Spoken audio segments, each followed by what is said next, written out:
Public Sénat, avec le soutien de Mutualia, la mutuelle des territoires, vous présente C'est vous la France.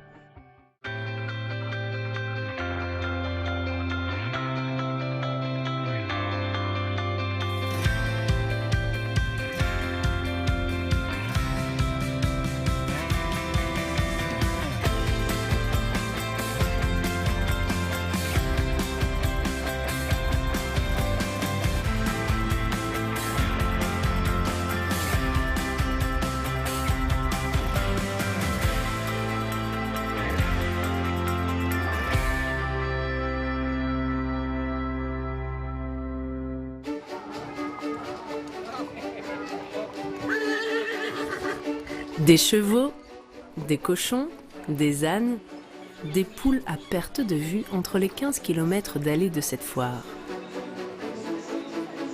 Nous sommes le 3e week-end de septembre, à une trentaine de kilomètres de Grenoble. Et pour la 799e année consécutive, le village de Beaucroissant est le théâtre de la plus grande foire aux bestiaux de France. Parfait, merci beaucoup. 8 siècles de vente d'animaux sans interruption, Beaucroissant est évidemment la plus ancienne foire de France, avec parfois des démonstrations de compétences surprenantes. Attention, ceci est un tour de prestidigitation. Grande hypnose. Ouais, oh. Des hypnotiseurs de lapins, des vendeurs de chaussettes, une fête foraine et des restaurants, plus de 30 hectares de commerçants dédiés traditionnellement aux animaux et à l'agriculture. Près de 2000 entrepreneurs du secteur agricole viennent exposer ici des bêtes, des produits fermiers ou du matériel. Et chaque année, ce sont des centaines de milliers de visiteurs qui viennent déguster des spécialités culinaires de toute la France. Acquérir leur prochain compagnon domestique évelu ou profiter d'une des grandes fêtes de la région.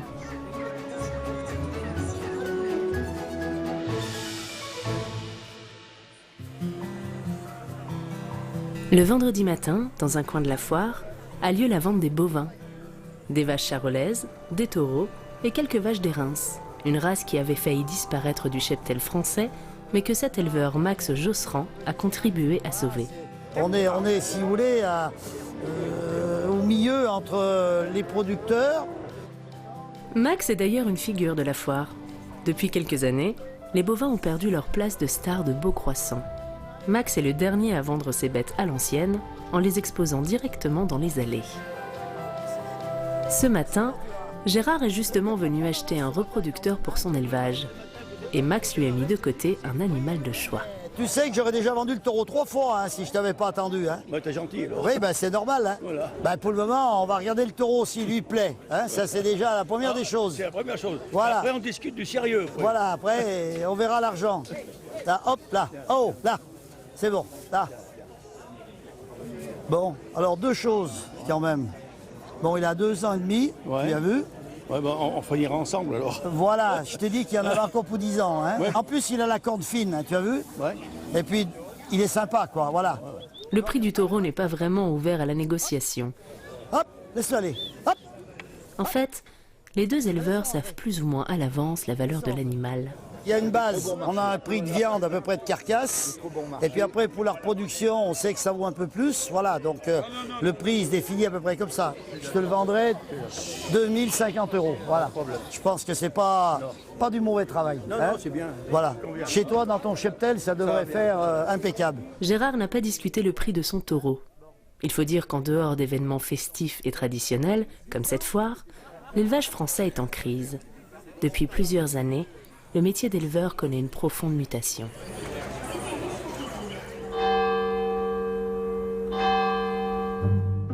Nous sommes quelques jours avant le début de la foire. Il est 4h30 du matin.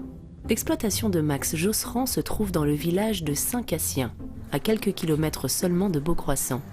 Pour être éleveur, il faut savoir se lever tôt. Allez, on est prêt, on y va. Allez. Ce matin, Max part de sa ferme avec un camion vide. Il va faire le tour des élevages de la région. Car Max Josserand n'est pas seulement éleveur, il est également marchand de bestiaux. C'est-à-dire qu'il va directement chez les fermiers chercher le bétail qu'il va ensuite revendre aux abattoirs.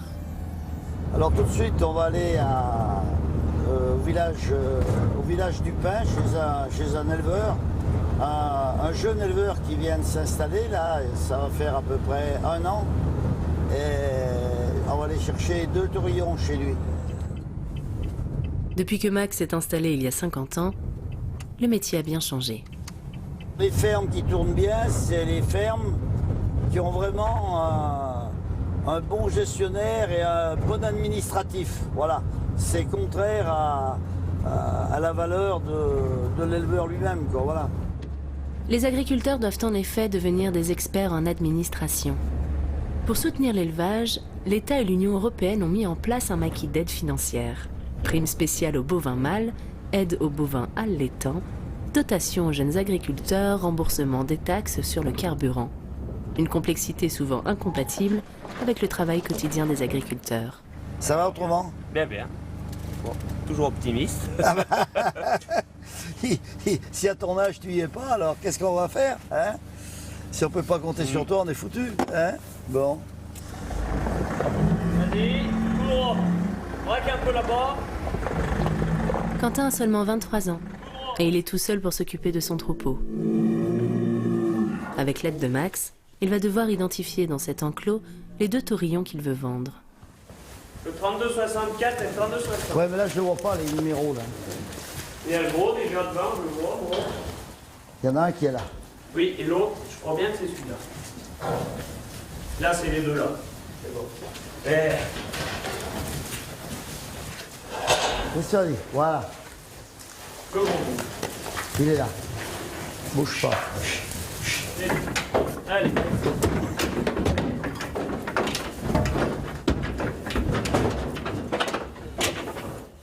Voilà, c'est bon, impec. Une fois les taurillons dans le camion, il va falloir remplir un peu de paperasse et vérifier les papiers d'identité des animaux. Une procédure indispensable pour garantir la traçabilité. 32, 64. Le gros souci, c'est qu'aujourd'hui, on a très peu de marge donc en viande. Donc le problème, c'est quand on vend une bête, on la vend pas à perte, mais on la vend pas assez cher par rapport à ce qu'on devrait vendre. Donc c'est pour ça qu'aujourd'hui, je fais un petit atelier de vente directe, donc où je propose aux clients des colis de viande. Ce qui permet de valoriser un peu les bêtes qui sont pas valorisées aujourd'hui. Ça supprime les intermédiaires et la bête, elle me revient au prix que normalement je devrais la vendre. Quentin est un tout jeune éleveur. Il s'est installé en janvier. Un jeune homme courageux qui réinvente une agriculture à taille humaine. En surface, j'ai pas besoin de plus. En nombre de bêtes, il faut que j'arrive à... Tu en as assez pour... Voilà, j'en ai assez pour être tout seul. Tu as combien de bêtes maintenant à peu près? Là, je suis à 138 bêtes actuellement. Et donc, combien de vélages? 50? 48 cette année. Alors voilà, tiens. Donc il faut que j'arrive à 50 vélages et puis après on arrête d'augmenter parce que après faut être là pour faire le boulot. Hein. Voilà. Bon, on y va, on embraye parce que... Allez. Eh ben, Max, la prochaine. Ouais, ça marche.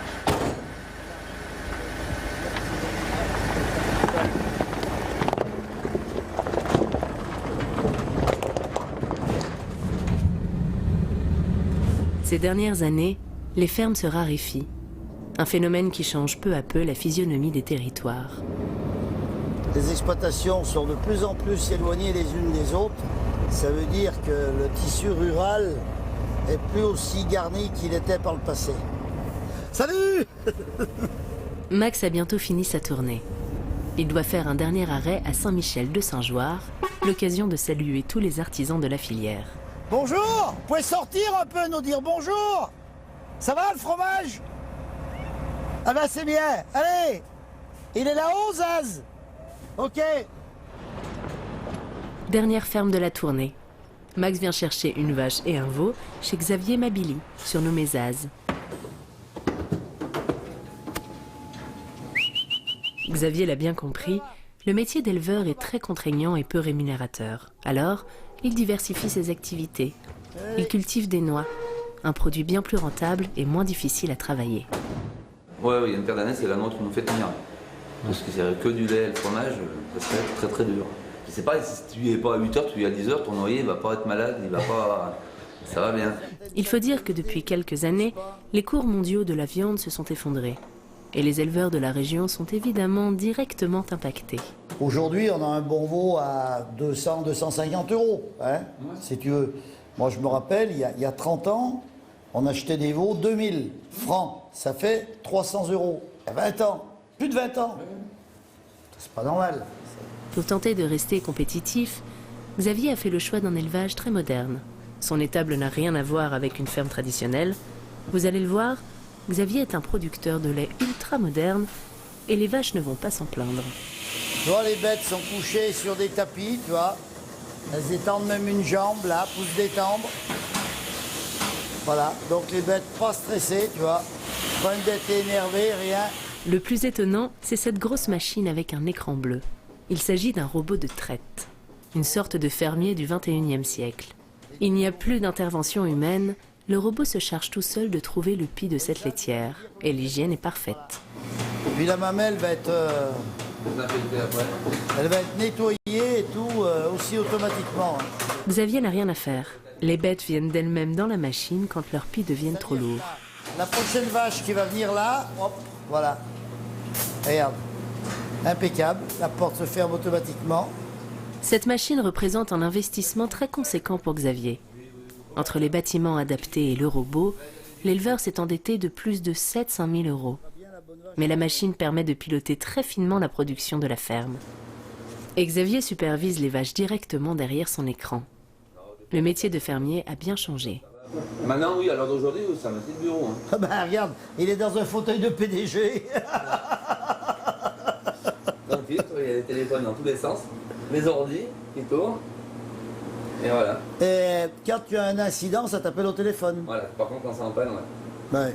L'ordinateur peut appeler directement le fermier sur son portable et décide aussi quelle vache doit partir à l'abattoir. Donc, celle qui est en rouge, c'est une vache qui est en retard. Et après, en jaune, c'est tout ce qui est à traire. Et toi, par exemple, celle-là, là, donc qui est cochée là, il y a 2 pies qui n'ont pas été traits.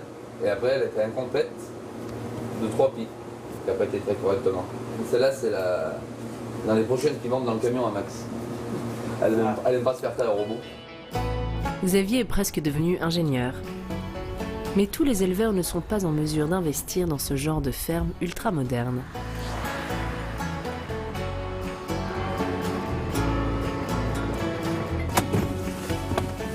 Max a fini sa tournée.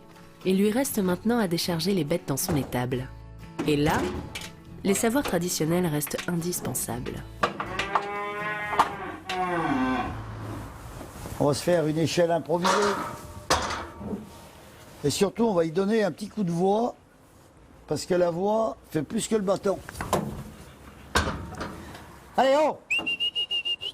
Allez, oh! Allez! Allez! Voilà.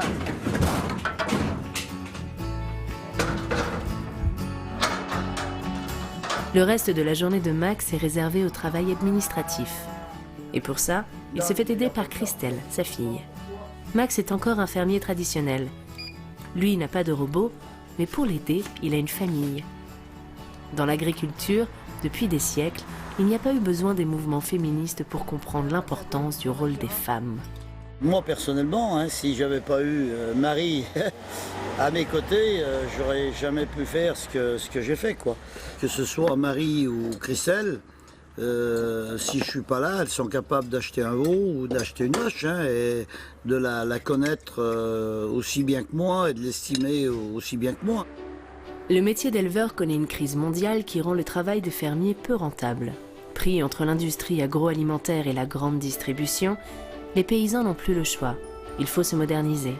Pourtant, les contraintes de cette activité sont nombreuses. Et c'est aussi en respectant les traditions que les agriculteurs peuvent trouver un soutien. La foire de Beaucroissant s'inscrit justement parmi ces traditions qui, depuis des siècles, soutiennent toute la filière de l'élevage. Nous sommes jeudi matin. Pour l'instant, le petit village de Beaucroissant est encore bien calme. Mais dans quelques heures, ce sont des hordes d'animaux et de visiteurs qui vont investir les rues du bourg. Accueillir la plus grande foire de France a évidemment des conséquences sur la vie de la commune. Le cours normal de l'existence s'arrête brusquement, ce qui n'est pas pour déplaire aux élèves de l'école. Demain, ils ont le droit à un jour de vacances rien que pour eux. En général, on s'organise un peu avec les mamies pour les garder ou les papis et puis voilà. Pour les parents, c'est un peu plus compliqué. Ils vont se retrouver coincés dans le village.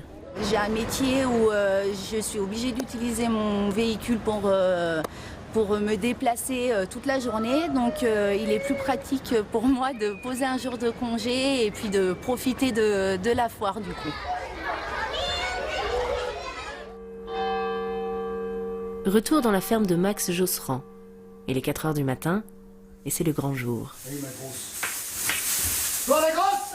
Dans quelques heures, Max va vendre ses bêtes dans les allées de la foire. Il doit rassembler les vaches qu'il va présenter aux acheteurs, une activité matinale qui requiert une certaine expérience. Il faut manipuler avec délicatesse, surtout réfléchir de ne pas se faire agresser par une vache. C'est la grande blanche qu'on a vue là, celle-là. On ne connaît pas trop sa réaction, hein. Elle peut bien nous attaquer, porter atteinte à notre vie. Hein. Viens Merline, viens. Max prépare plusieurs camions. La petite Merline, cette vache sombre, est mise à l'écart de ses congénères plus volumineuses. Il faut dire que Merline est une survivante. C'est une vache des Reims, une race venue de Suisse, autrefois très répandue dans les Alpes. Mais les Reims, beaucoup moins rentables que leurs cousines charolaises, ont bien failli disparaître. Voilà, doucement, voilà. Là, stop. Sois sage. C'est les vaches qu'on a redécouvert dans notre département il y a à peu près une vingtaine d'années. En quelques décennies, les amoureux de la vache des Reims comme Max ont sauvé l'espèce. En France, aujourd'hui, elle serait autour de 500. L'éleveur va tenter de les faire connaître à l'occasion de la foire. Le convoi est prêt, direction Beaucroissant. Allez. Max fait ce trajet depuis 68 ans. Bonjour mesdemoiselles, comment ça va? Ça va et vous? On est réveillés ce matin? Ah, comme d'hab à fond. Comme d'hab à fond, c'est impeccable. Allez, à tout à l'heure. Si Max est devenu une figure de Beaucroissant, c'est qu'il est le dernier vendeur traditionnel de la foire qui expose ses bêtes directement dans les travées. Une occasion pour lui de soutenir toute la filière bovine. Ça crée un peu un mouvement, voilà. Et puis on revoit aussi tous les anciens copains, les anciennes copines et tout, les anciens agriculteurs avec qui on a travaillé, qui viennent nous dire bonjour. C'est toujours un moment très très très sympathique, quoi.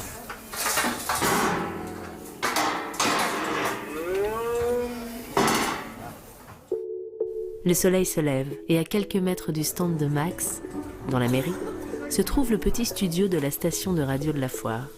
Et c'est une tradition, c'est à ce micro que s'ouvre l'événement. Bienvenue dans la 799e Beaucroissant, c'est parti pour 3 jours de foire. Et sur la radio de la foire, on écoute Willy William, il est 9h. Dans les allées, les visiteurs se ruent sur les stands. Pendant un week-end, le petit village de 1500 âmes voit sa population multipliée par 400. Pendant la foire, Beaucroissant accueillerait plus de 600 000 visiteurs. La mairie du village devient un quartier général où Isabelle Delahaye, la régisseuse, règle tous les petits détails. L'un des exposants n'est par exemple pas satisfait de l'emplacement qu'il occupe. En 2016, effectivement, il avait un numéro plus par là. J'ai pas sorti le plan. Mais en 2017, il était bien placé là.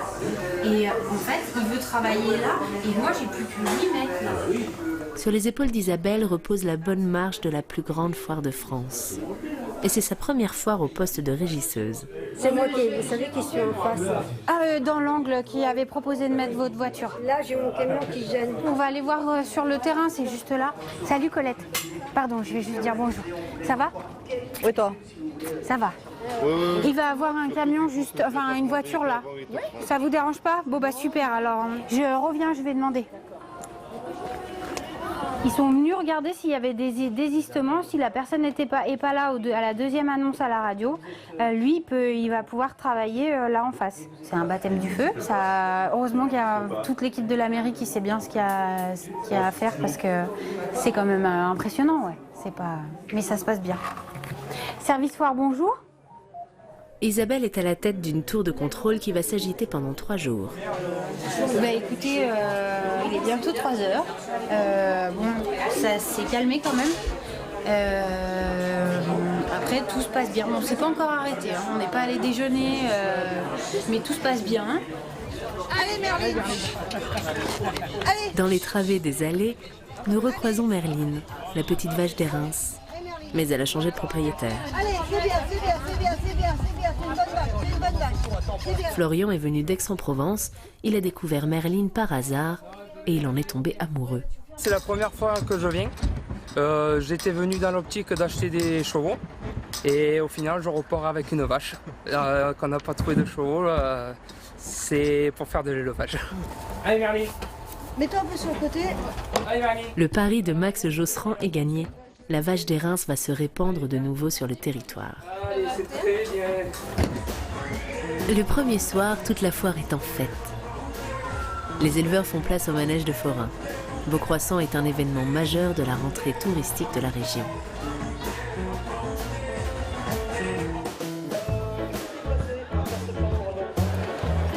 Le lendemain, l'immense stand du restaurant ne désemplit pas. Toute la journée, les visiteurs font la queue pour déguster le plat traditionnel de la foire, la viande de bœuf avec des frites. Un plat qui se classe toujours dans le peloton de tête des mets préférés des Français. Une image bien éloignée de la crise qui touche les éleveurs bovins. À Beaucroissant, la foire est un gage de tradition et de qualité. Et c'est l'une des pistes pour garantir l'avenir des agriculteurs français. Beaucroissant permet de valoriser le cheptel des éleveurs avec le grand événement du week-end, le concours de charolaise. La charolaise, c'est la star des vaches, la plus consommée dans le monde. Alors, des éleveurs de toute la région sont venus pour tenter de décrocher un prix au concours. Non, pas de plaque.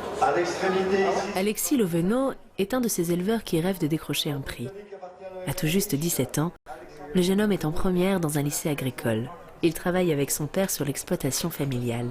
Alors, pour le concours, il se transforme en coiffeur pour vaches. Je mets du stick, c'est comme du gel pour les hommes, pour rebrousser les poils, remonter les poils pour les faire friser, pour donner du volume. Mais avant ce travail de finition, il y a des mois d'efforts pour présenter des bêtes parfaites. On les dresse 2-3 mois à l'avance. Elle a été dressée jaune parce qu'on l'avait déjà sortie jaune. Donc elle a l'habitude de sortir en concours maintenant. Elle bouge plus. Et même les cornes de vache sont briquées par les éleveurs. C'est toujours un petit plus pour qu'elles soient un peu plus jolies, quoi. C'est comme une femme quand elle se maquille, c'est pareil, c'est toujours un petit plus, quoi. C'est plus joli, c'est plus harmonieux, on va dire. Pour Alexis, la foire de Beaucroissant, c'est l'événement de l'année. Un rendez-vous qui rythme la vie des éleveurs de la région. Depuis que mon père met des vaches à Beaucroissant, je l'ai toujours suivi. C'est convivial, c'est nos vacances, on va dire. C'est 3 jours de vacances. Pour ce jeune homme de 17 ans, se lancer dans un secteur en crise n'a rien de facile. Alors, une seule solution, travailler la qualité. La viande a un petit peu remonté, elle a rediminué. Là, elle a remonté un petit peu. On est là, on se tient, on essaye. Après, j'espère dans l'avenir que ça évoluera de mieux en mieux, mais j'ai une passion, je vais faire ma passion, après on verra bien. Le concours commence. Bien, fille. Alexis va présenter sa vache à un jury qui notera tous les détails. Bienvenue à tous et nous allons commencer. Donc, si les éleveurs sont prêts maintenant, j'aimerais qu'ils avancent sur le ring. L'aspect, la morphologie, le poids, mais aussi le comportement des bêtes. Il présente à la personne qui vient les acheter. Alexis va présenter plusieurs bêtes de son cheptel et les faire défiler dans cet enclos sous l'œil inquisiteur du jury. Derrière lui, Raphaël, son père, soigne jusqu'au dernier moment les animaux qui vont défiler. Un père heureux de passer le virus de l'agriculture à son fils. Je lui ai transmis ce que moi j'ai appris et maintenant on est un duo et c'est super, quoi. Il apporte ses idées, sa formation peut-être que moi j'aurais pas eu et puis après améliorer le cheptel, aussi bien de la quantité que de la qualité. Ouais. Continuer à travailler ce que moi j'ai créé, quoi, en fait. Voilà. Les juges doivent maintenant noter les charolaises des Lovenot. C'est le grand moment pour le père et le fils. La troisième, c'est une vache qui est bien complète, fine de viande, bonne qualité de race. Le verdict tombe. Alexis et Raphaël ont gagné le premier prix, la consécration. C'est lourd, fine de viande. Après, il y a une vache qui est un petit peu plus ornante que les deux autres, un petit peu moins harmonieuse dans son ventre. Oh Alex, c'est bien. C'est pour ça qu'on a privilégié. Et c'est après le résultat que les vaches se rebellent. La vache très bien faite. Elle veut pas. Les bassins plats, longs. Elle a pas mis la caméra en fait. Un premier prix d'ensemble. La petite famille est récompensée pour la cohérence de son cheptel. Les vaches correspondent toutes à des critères très spécifiques. Un troupeau particulièrement harmonieux. Alexis a du mal à trouver ses mots. Non, mais c'est un plaisir, on est content. J'ai parlé que de Ils sont émus. Grâce à ce prix, Raphaël et Alexis ont pu valoriser leur travail. Non seulement le jury les a récompensés, mais en plus, le prix de leurs animaux reproducteurs va augmenter. La garantie d'un revenu plus en accord avec leurs efforts. Notre petit challenge, notre important challenge.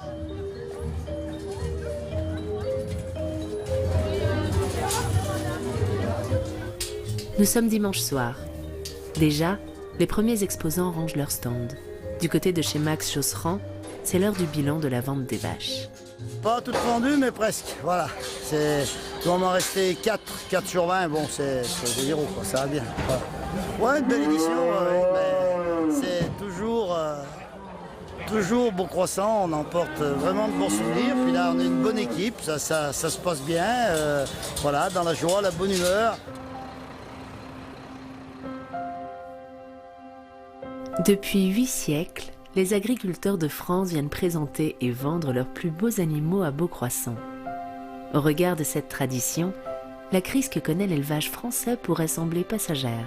Pourtant, la filière connaît des difficultés inédites.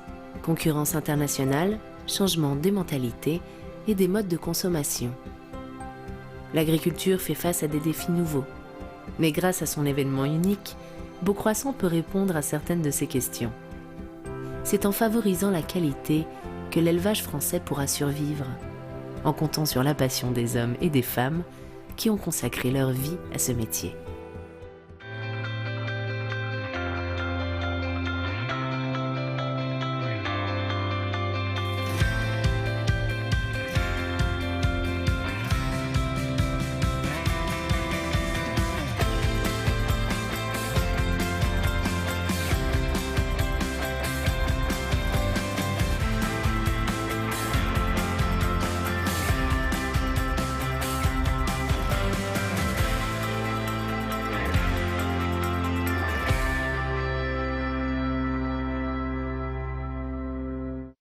Public Sénat, avec le soutien de Mutualia, la mutuelle des territoires, vous a présenté C'est vous la France.